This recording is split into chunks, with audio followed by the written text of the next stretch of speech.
been about a year and a half since we showed anything from The Last of Us Part 2. In that time, we've really been kind of like heads down, quiet, because we want to make sure we have the proper time to do this game justice.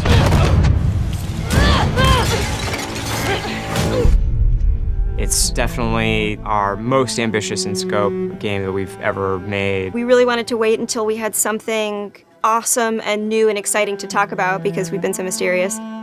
Outbreak Day has always been a way for us to communicate with the fans about The Last of Us. It was like the day the outbreak happened in the fictional world of The Last of Us. And once we had this opportunity to line everything up for Outbreak Day, or in this case, kind of an Outbreak Week, we decided to put out a story trailer with the date of when the game's coming out, and then show the press actual gameplay, let them get hands-on with the game.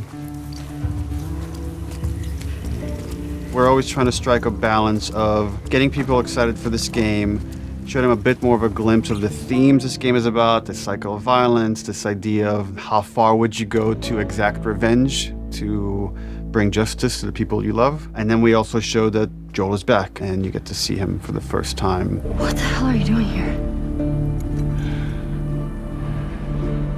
You think I'd let you do this on your own? So we're coming into that first demo in wintertime where snow covers much of the ground, much of the buildings, all the surrounding areas. We see what's life like 25 years after a pandemic has wiped out most of mankind.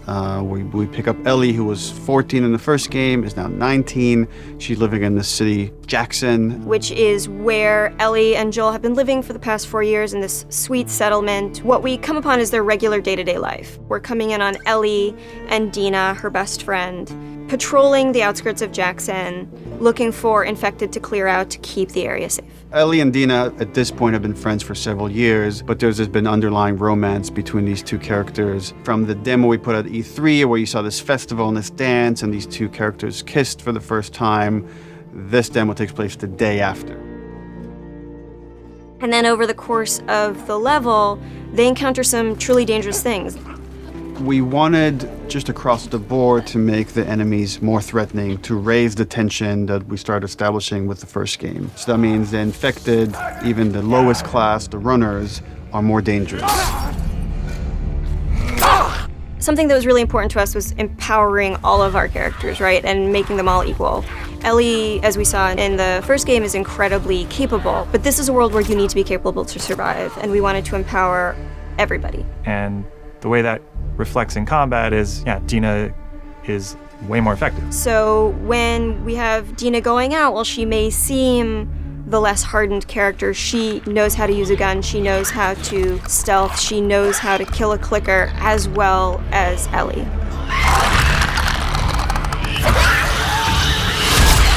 When we were looking to expand on The Last of Us 1 to The Last of Us 2, one of the things that jumped out as being an avenue that was really worth exploring was traversal. Ellie is so much more agile, kind of more athletic, that it seemed like we should really pursue this whole avenue of gameplay. Introducing like a real jump, like a real arcing jump, has allowed us to make for much more interesting puzzles, more interesting vertical environments, and can frequently integrate well into combat setups as well. She's able to move quickly in a lot of different ways. She can dodge attacks.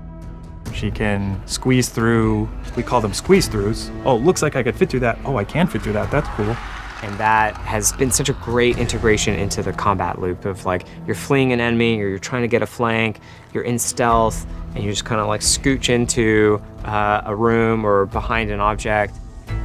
In The Last of Us, you kind of rely on your weaponry. Like, they're frequently the difference between life and death. They're with you for the entire game. A lot of the gameplay choices that you make are based on how you use them, how you evolve them over time through your upgrades. We really wanted to give an opportunity to look at them up close, to interact with them physically. And so the workbench seemed like the ideal place to do that. I think over the course of the level, just talking about the tech for a second of just a snowy environment, we've got all the deforming snow stuff you'd expect, brushing by on horseback a branch and the snow falling and collecting on the horse, like all these things you would expect in a realistic grounded world. We have this weather, the storm kind of kicks up. Over the course of the level, it goes from more of a clear day into a blizzard. It's all just to build this tension of, the mess that they got themselves into. Can they make it safely out? Dina, where are you? Eventually, they end up in this old abandoned library, and it's in this moment where Dina really pokes and wants to get the ball rolling on this flirtation, wants to bring down Ellie's walls. And they kind of reveal to each other how much they like each other. You're infuriating. Have you met you?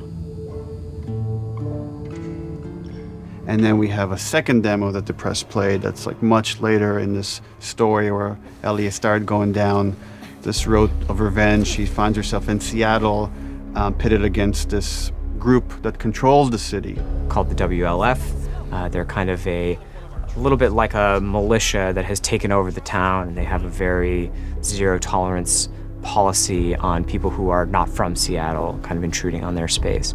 And she hears over the radio that a male trespasser has been spotted, and she knows that the WLF are closing in on him. And so we find her negotiating this abandoned hillside suburb. And she's running into this new enemy type of guard dogs that the WLF are using. Dogs have a new sense of perception to bring to the table, which kind of puts this really interesting wrinkle on stealth gameplay, where so far you've been dealing with sight and sound, trying to stay out of sight, trying to move slowly to be quiet. But now with enemy dogs, you have to worry about them picking up your scent trail. If you go into listen mode, you can see, we have a visualization of that scent, so you can see like when the dog is sniffing you and where it's going.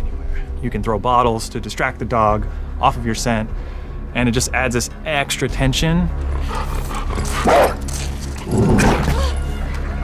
The second part of the demo, even though you're fighting mostly human enemies, we're introducing one of our new infected classes, the Shambler. And the Shambler is kind of a lumbering, tankier enemy that can take a lot of punishment. They'll kind of chase you down and try to get towards you and then burst and leave behind one of these lingering, corrosive clouds.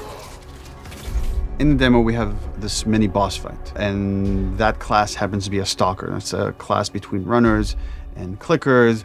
It's a class that can hide and run away, and we wanted to do a lot more with them in this game. And because we have this evade mechanic, you can kind of go toe-to-toe with someone, and we can have these boss fights that we weren't able to have before. So you guys can go back and forth and exchange combos and evade each other and slam each other onto like desks, and we can now render all these physics objects, and it's all done in service of just grounding you more in this world, making you more immersed in this fight and feel like Ellie's barely surviving by the edge of her abilities.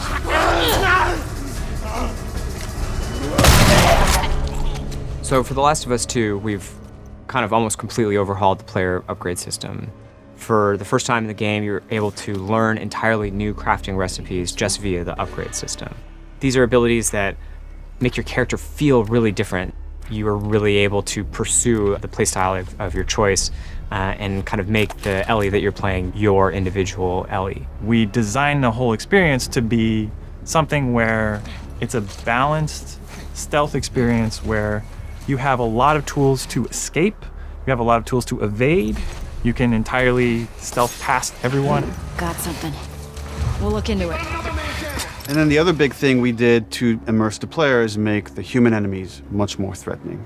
They communicate a lot more between each other. Their AI is much more sophisticated. We rewrote most of the systems for this game. So much of this game is a conversation about the cycle of violence and how do we make violence feel impactful to the player. You can't stop this. Enemies have names. So when you're going around and you shoot someone, you might hear someone yell their buddy's name and they're now upset and agitated, and that changes their behavior. What is it? Someone took him out! We got something. To make a fully realized world, to really honor the impact of this violence, you have to honor every person in it. Nobody's a hero here. The demo is 2 to 3 hours of the game. You're seeing 2 different seasons, 2 different times of the year. It feels like a lot, and it's a tiny fraction of this entire game. And as we get closer to release, we're going to show more and more of the game, but we're going to be very mindful and conscious to not spoil like big things about this game. And I'm just super stoked for people to finally see the whole thing once it's out.